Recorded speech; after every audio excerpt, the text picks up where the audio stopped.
Hi friends, welcome back to my channel. இன்னைக்கு நம்ம பார்க்க போற வீடியோ என்னன்னு பார்த்தீங்கன்னா பித்ருதோஷம் இருக்கா, அதிலிருந்து விடுபட இந்த பரிகாரங்களை செய்யுங்கள். வாருங்கள் அதை பற்றி பார்ப்போம்.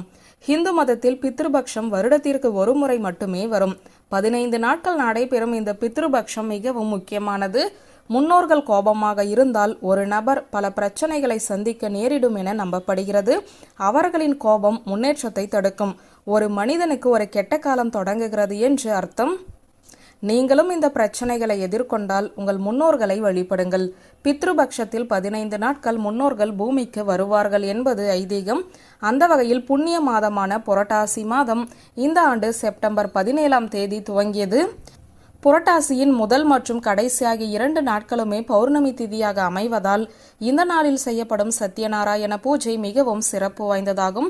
அதனால் தற்போது நமது குடும்ப உறுப்பினர்களுடன் முன்னோர்கள் இணைந்து இருக்கிறார்கள் என அர்த்தம். இந்த நேரத்தில் குடும்பத்தில் உள்ளவர்கள் செய்யும் விரதத்தால் முன்னோர்கள் மகிழ்ச்சி அடைகிறார்கள். பித்ருதோஷமும் நீங்கும்.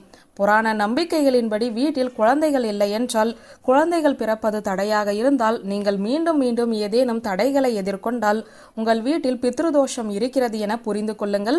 தந்தை வழி குழந்தைகள் பிறப்பதில் தடைகளை உருவாக்குகிறது. அத்தகைய சூழ்நிலையில் பரம்பரை வளர்ச்சி நின்றுவிடும். இது போன்ற சூழ்நிலையில் பித்ருதோஷத்தை போக்க நடவடிக்கை எடுக்க வேண்டும்.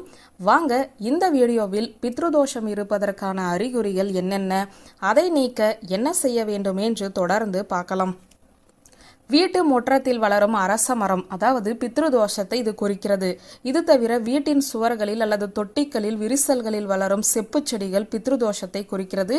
இது அசுபமாக கருதப்படுகிறது. இதிலிருந்து நிவாரணம் பெற ஒரு நபர் தனது முன்னோர்களை சமாதானப்படுத்த வேண்டும். தீர்வுகள் எதுவாக இருந்தாலும் அவை கண்டிப்பாக முயற்சிக்கப்பட வேண்டும்.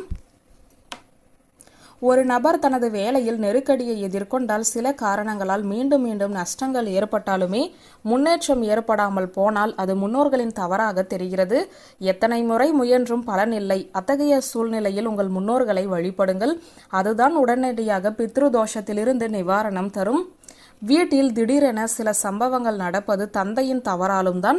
வீட்டில் நடக்கும் பல திடீர் பெரிய நிகழ்வுகளை தந்தையின் பிழையை குறிக்கும். உங்கள் வீட்டில் மீண்டும் மீண்டும் விபத்துக்கள் நடந்தால் அவற்றை அலட்சியப்படுத்தாதீர்கள். முன்னோர்களுக்கு ஸ்ரரார்த்தம் தர்ப்பணம் செய்யுங்கள். அது உங்களுக்கு நன்மையை அளிக்கும். பித்ருதோஷத்தை போக்க வழிகள் இப்போது பார்ப்போம்.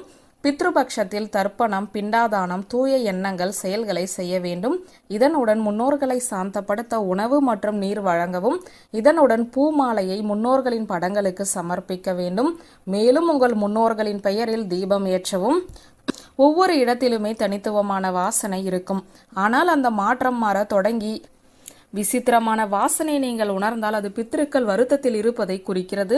இந்த வாசனையை அடிக்கடி உணர்ந்தால் உடனடியாக நீங்கள் பூஜை செய்வது அவசியமாகும். நீங்கள் எந்த வேலை செய்தால் அதில் தடைகள் வந்து கொண்டே இருக்கும். அதற்கும் பித்ருக்கள் தோஷமே காரணம். இதற்கு நீங்கள் வீட்டிலேயே பித்ரு பூஜை செய்தால் போதும். கனவில் முன்னோர்கள் வந்து சிரிப்பது நல்லதாகும்.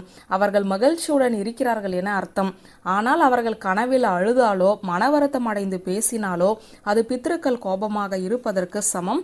அதனால் நீங்கள் பொருட்கள் தானம் செய்து பித்ரு பூஜை செய்ய வேண்டும். வியூவர்ஸ், இந்த வீடியோ உங்களுக்கு பிடித்திருந்தால் லைக், கமெண்ட், ஷேர் பண்ணுங்க. நன்றி.